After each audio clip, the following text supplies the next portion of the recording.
Hello guys, how are you? Magluluto po ako ng dry octopus soup na may lotus root.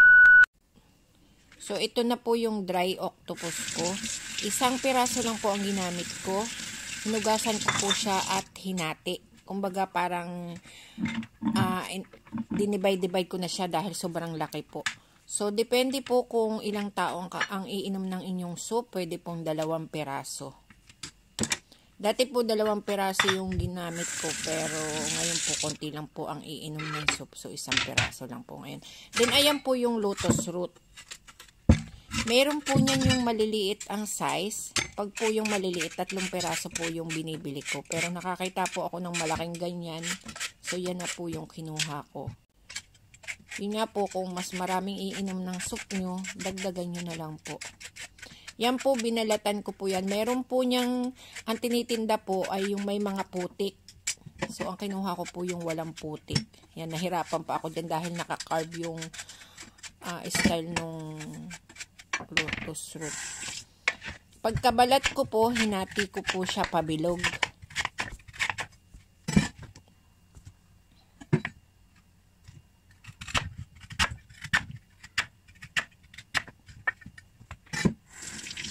Then, hinugasan ko po. Yun nga po pala, kailangan hugasan mabuti dahil po yung mga bilog-bilog niyan, minsan po may putik-putik din. Yung iba nga po marami, ito po maganda po itong nabili kong yan dahil konti lang po yung dumi niya sa loob. Yan nga pala guys, hinati ko rin po sa gitna. Yung isang bilog po malaki, kaya po hinati ko sa gitna. Then, hinugasan ko nga po ulit para po masiguradong malinis. And then ngayon naman po may lahok din po yan na pork meat. So hindi ko po alam kung anong part yan, pero pwede nyo pong i-screenshot na lang yan, may picture po dyan sa huli. And then yun na lang po yung ipakita ninyo sa nagtitinda sa palengke. Alam na po nila. And then may lahok nga din po pala yan, 3 klase ng beans, yung pong munggo, at saka po yung beans, at yung pong peanut. So ayan po. So ayan na po yung lahat ng lahok. And then umpisahan na po ang pagluluto. Siyempre maglagay po tayo ng tubig. At una ko pong inilagay yung meat pork. Then ang kasunod po yung dry octopus na aking ginupit-gupit. And then, yun pong lotus root. Takpan lang po at hintayin pong kumulo. Kapag po kumulo o hindi pa nakulo, nakita nyo na po yung may bula na yan. At tanggalin na po. Alam naman po natin na yan yung ayaw natin madumi. Hanggang sa maklear lang po yan.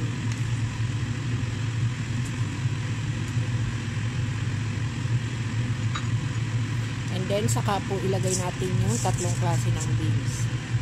Pag nalagay po yan, takpan po at hintayin pong kumulo at maluto ng 1 hour.